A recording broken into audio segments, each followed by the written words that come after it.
Hello, my friends, and welcome back. It is still Monday, July 8th, 2024. I'm the Drunk Poker. Tis beer time. Beer time. Again, not to beer shame. Just, opinions. People have opinions. Yesterday we tried Coors Light for the first time in like a decade. Today we're going to go to another beer that I haven't had in a decade. Suggested by Mrs. Polk again, yes. This was Catherine's go-to beer. I believe it was her father's go-to beer. Labatt Blue. Pilsener. Billed as a Pilsener. 5% ABV. I don't know if it's still billed as a Pilsner anymore. Like, it doesn't really say that. It just says quality brewing since 1847, introduced in 1951. Named after the Winnipeg Blue Bombers. Yeah.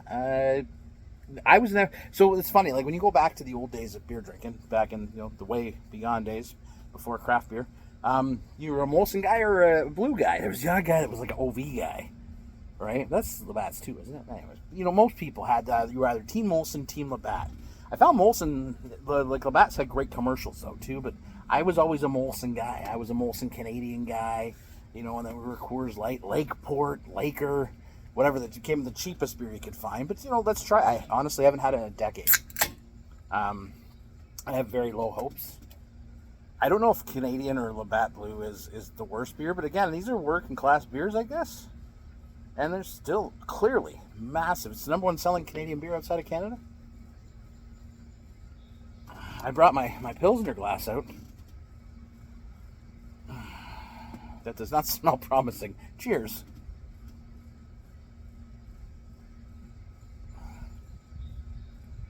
So remember last time we were doing DGen beers, just something fun to do while I was unemployed there for a little while. That was great. I had that paid time off from when I got laid off. That was fun. I feel like this is a DGen beer. The thing with this one is it's not like, again, these things are brewed to be inoffensive. They are brewed to just not really taste like much. A little bit of apple in this one. Definitely you can get that kind of corn syrup. You get that, there's an artificial taste to it. It is slightly bitter. But really, this thing is aiming to be like what Coors Light is. This is meant to be drunk out of the can. It's just to be a beer that's a beer. You don't want... There's not a lot of thought. The standardized brewing of these across the board is still, a feat. Like the fact that it tastes like blue everywhere you buy it. And that's good. Consistency, sometimes at the craft beer level, can be difficult. We've talked about that many times before. It's very bland. It's very inoffensive. We had some beers last summer that were bad. This is not bad. It's just just nothing there. And I think that's part of the problem we had. And that's why we walked away from beers like this, right? Because there's just nothing exciting. Even as a lager, we have great lagers we have all the time. I got some in the fridge now. They have more going on. Yeah, there's no...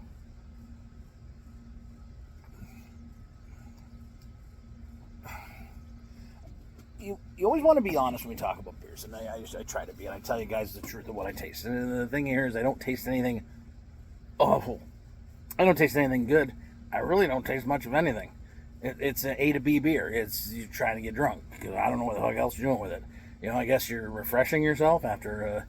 but there's so many better options. There's even better options in terms of macro lagers, right, that have a bit more going on. Coors Banquet, when it was Coors Banquet. PBR even. I like PBR, brewed here in Guelph in Ontario. It's incredibly forgettable. And it comes from a time when we didn't talk about beer outside of, were you a Molson guy or a Labatt guy? Like, are you an NDP supporter or a conservative? Like, it really came down to that in a fun way. Remember when we could have differences and it would be okay and it would just be funny? Yeah, remember. Pepperidge Farms remembers. But yeah, so again... This is somebody's favorite beer. I ain't shitting on it because it is what it is. To try and make it anything else is just, blowing smoke up somebody's ass. But if it's your favorite beer, fucking right on. Drink it, you enjoy it. Don't let anybody ever tell you what to drink. I hate that. That's one of the things I've learned in a decade, almost a decade of doing this. You start off that evangelical, and then you get to this point, you're like, it is what it is, man. Right? What did you want it to be? What did you think Blue was going to be? Huh? All right. Still better than the Burlington Brewery beer. 100%. There's quality control here at least. Cheers. quote myself from earlier today, I got nothing to do and all day to get there, I'll be back.